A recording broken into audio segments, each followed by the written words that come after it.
Hey Eurovision fans, who will win Junior Eurovision 2024? I'm going to give you my analysis of the main contenders and what they need to do in order to win. So let's keep moving. If you're new here, welcome. My name is Tom. I'm an Irish Eurovision analyst and you can find all of this stuff on my Eurovision channel. So the final of Junior Eurovision is happening tonight in Madrid. It's happening in La Calle Mágica, which you may know as being the tennis masters tournament in Madrid. And we have 17 countries competing in this running order. So what am I basing my analysis on? Obviously the radio edits and the music videos that we saw. I also watched the clips from the rehearsals as well. We got like a very short 10-15 second clip for each country. Eurovision scoreboard to see what the fan community thinks. And then I've also been following on Twitter, seeing a couple of people who are at the contest showing a couple of videos about how the performances are going and how the jury show was last night. So right off the bat, I think this is really wide open. And this is one of the reasons I enjoy Junior Eurovision, is that it's much less obvious who is going to win compared to adult Eurovision. One of the main reasons for that is that we don't have betting odds. We can make an educated guess on who the contenders are, but whereas with adult Eurovision we have like quite sure it's going to be this person or that person and maybe a third person. In Junior Eurovision, it can be a big surprise. 2022, Lysander won for France out of absolutely nowhere.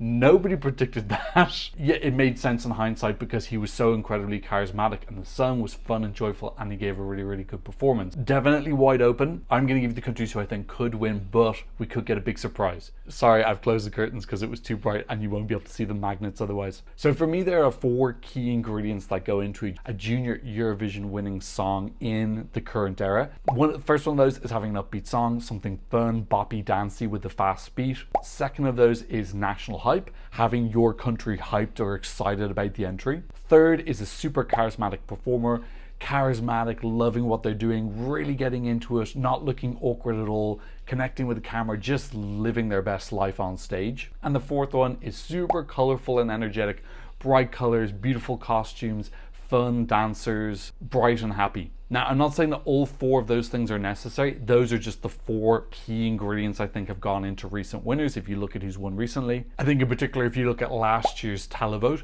the top 7 songs were all the faster beat, more energetic songs, and then the bottom 9 were all the ballads. Like, you cannot have a more clear-cut delineation in what the televoters are voting for. So yeah, you don't have to have all 4 of those things, but I think those are the things that would nudge me towards thinking that someone can win. Okay, so the first country that I think has a chance to win tonight is Portugal. It's Victoria Nicole singing Esperança.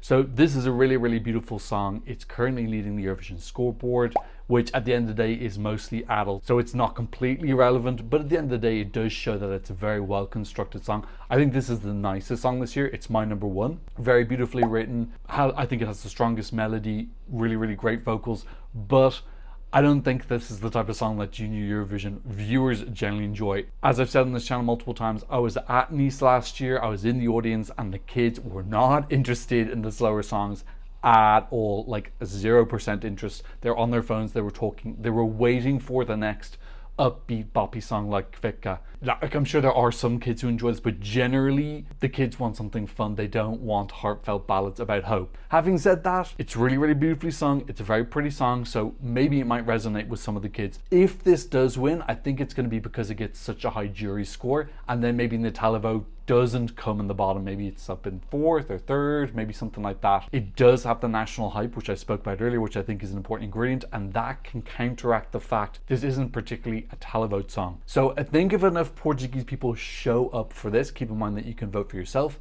that could get it across the line if it has a really strong jury score. Unfortunately, there are clips going around on Twitter that she missed both of the big notes in the jury show last night.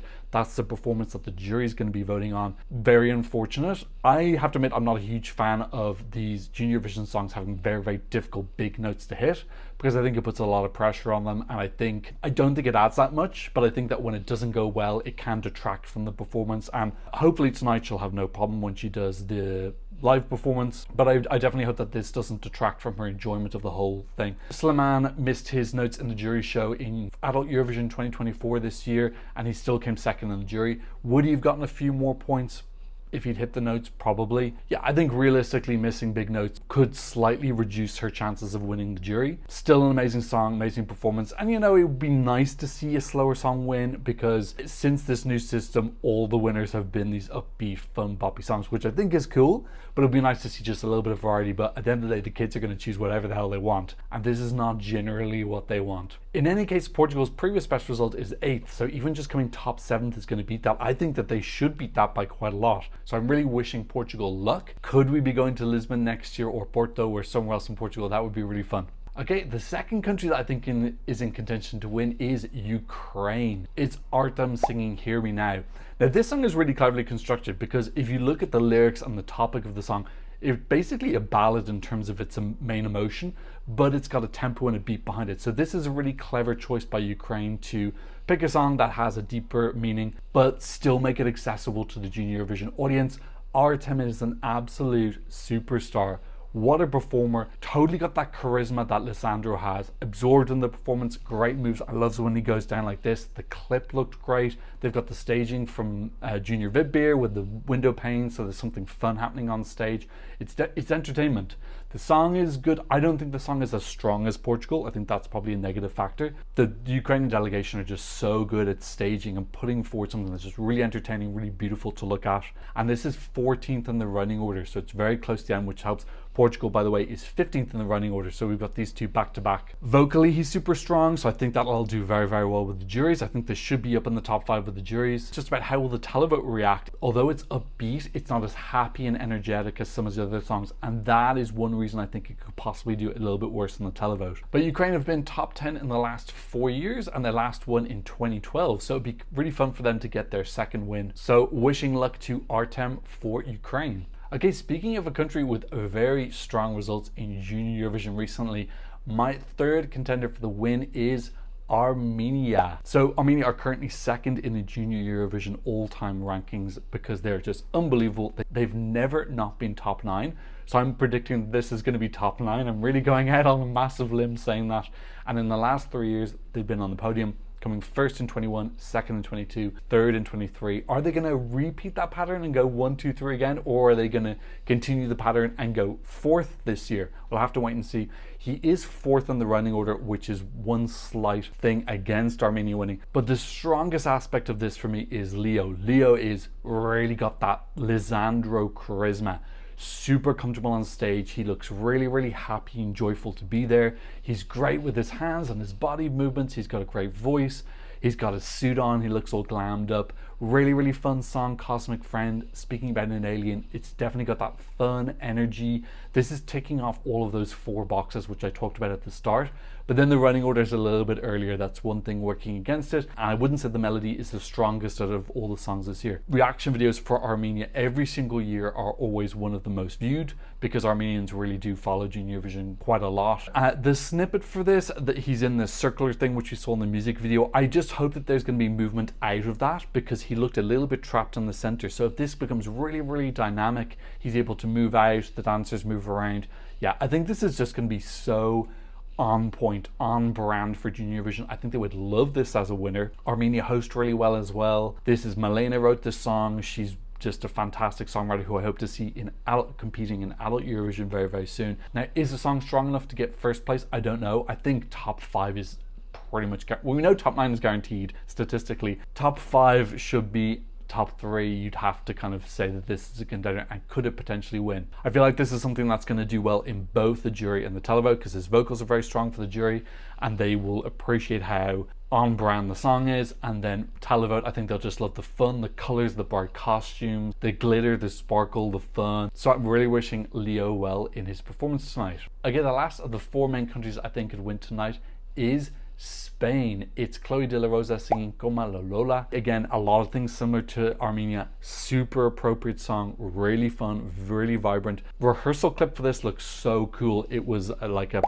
portrait on a phone, giving her likes and hearts and stuff like that. I think there's a lot of kids who are just gonna like absolutely adore this. The song is fun, it's very catchy, it's kind of simple to take in. Bright colors, pinks and yellows and oranges, and she's got dancers on stage, and the back screen behind her looks like a phone, and they've done lots of cool graphics. So this looks really, really, really well put together. They're 10th on the running order, which is a great spot. It's not too early, not too late. She's got 2 boys on either side. So yeah, this is a great running order for them. It's a great package for the 2nd year in a row. We saw that it worked really well for them last year and they came 2nd. I can definitely see this winning for Spain. My one concern is just maybe with the vocals. Her vocals don't sound as strong as some of the others, so I don't think she'll get as many vocal points from the jury if that's what they're looking for. But if they're looking for something that's age appropriate, fun, fits the brand of the contest, this is absolutely 100% it. And I believe that they wrote this with her. They let her contribute her ideas, and it really comes across because it just seems she seems very comfortable singing it. So this is definitely a contender to win, Chloe de la Rosa from Spain. Okay, so outside of those main 4, there are some other ones, and the reason I'm saying this is because, like I said, we can have surprises like in 2022 where France won out of absolutely nowhere. Of all the rest, the ones I think could surprise, the main one is France. Now that's just based on their incredible pedigree of winning 3 of the last 4 years. They have this agreement, I believe, with a dance company in France, and they provide the dancers every year, so there's a very high standard of choreography. It's always very well put together, and France just gets the competition like nobody else right now. One thing against this is that I genuinely believe that France are trying to avoid to win. Again, a lot of people talk in adult Eurovision, junior Eurovision about countries don't want to enter because they don't want to win, and usually I think that's quite delusional. I believe it with France. I believe that France can accidentally win because they are that freaking good at Junior Eurovision. So I think that they're trying to dial it back just a little bit to just help with kind of, not bankrupting France television. But yes, they definitely know what to do. They've got formula that is so insightful into what the contest is about. Fun, upbeat songs, fantastic performers. They've got this relationship with The Voice in France, using a lot of their contestants. Alexandra Redmiel, who's the head of delegation, is super experienced now. She works on both adult and junior Eurovision. Yeah, so I'm not expecting France to win, but I also wouldn't be surprised if they did it because they're just so freaking good at junior Eurovision. Other than that, I really do struggle to see any of the other 12 contestants winning, but if they do, that would be so fun. I'm not saying I would be annoyed about it at all. I think the German contestant Bjarne has got a lot of charisma. I'm also going to give a shout out to Ireland. I'm not saying Ireland's going to win, but I do think that we have a really fun song this year. Enya Cox Dempsey, and she's towards the end. She's the 16th song. I don't know if I have full faith yet in TG Carr's, the Irish broadcaster's, ability to stage fun songs. They did a great job with Solace, but I haven't seen them stage a fun song in the same way that France and Spain and Armenia are able to. So I think if you gave this package to France, Spain and Armenia, this definitely would be in contention to win, but the Irish delegation haven't proven themselves yet, and that's why I'm a little bit like, okay, it's not impossible, but it's probably not going to happen. But I just wanted to give her a shout out because I think this is a really fun song, and it's nice to see Ireland sending something upbeat. And I like Lekela. Lekela means together. It's in the spirit of the contest. In any case, those are my thoughts at this point in time. Obviously, seeing the show live is going to change my opinion. I am going to live stream it tonight, so if you want to come watch it with me, just check out my channel. I'll probably go live 5-10 minutes before the show starts if you want to come and hang out with me while we watch it. Fingers crossed it's a good show with not too much AI and we have an exciting winner. Okay, so that's what I thought about who could win Junior Eurovision 2024. What did you think? Leave me a comment in the comment section down below. No new donations on PayPal or Buy Me Coffee, but if you want to support the channel, I'll leave links to you down below. And of course, thank you so much to all of my Patreons for patronizing me from all around the world. If you want to watch more Eurovision content, I'm going to leave a video for you here. But of course, thank you so much just for watching, and I've seen another Eurovision analysis video very soon. Goodbye.